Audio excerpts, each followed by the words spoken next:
They refused to serve us and soaped up the windows, and in fact, they even put on the window Congo in parade.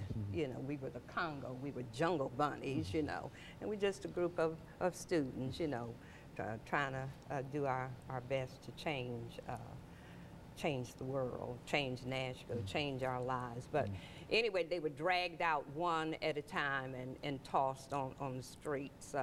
In fact, pictures of what I'm describing are on the Tennessee newspaper's website. They're doing a series right now on the civil rights movement, and they can pull up those photos, those images.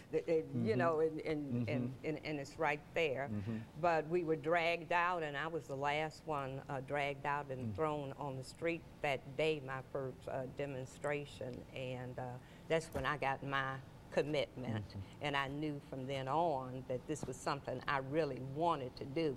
I didn't know for sure until I was thrown out on that street and felt the humiliation of the indignity of that.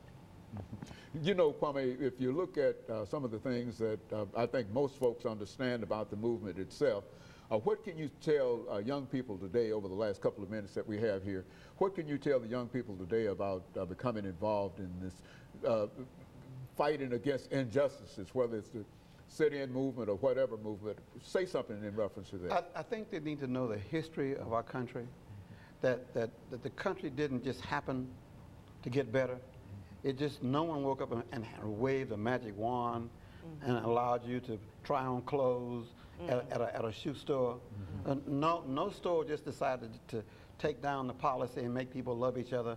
It took a lot of sacrifice from people who lost their education, lost their jobs, got beat up bad, spit on. It took a lot of young folks to take risks. A lot of these young folks came from towns first time in college. Mama scrubbing floors to get you in college, and yet you're downtown courting arrest, embarrassing your family, embarrassing your teachers.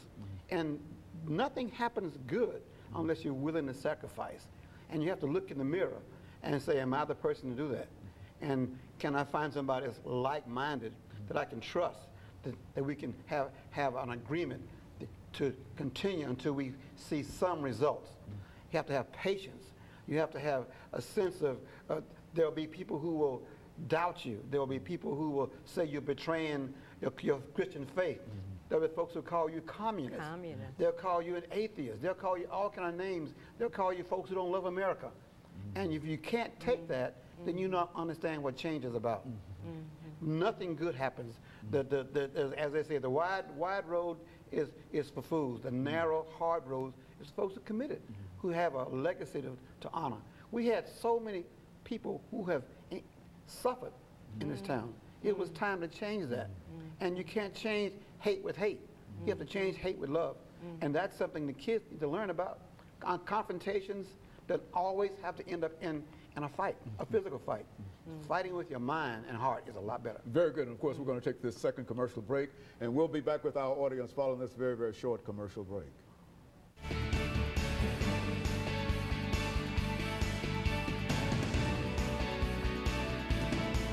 Final segment of the show for today. We're talking to Professor GMcKissack from Tennessee State University, and LLillard, who is the president of the African Association in Nashville, African Cultural Alliance in Nashville, and both have given us some information in reference to the civil rights movement in Nashville, especially the sit-in movement. Let's talk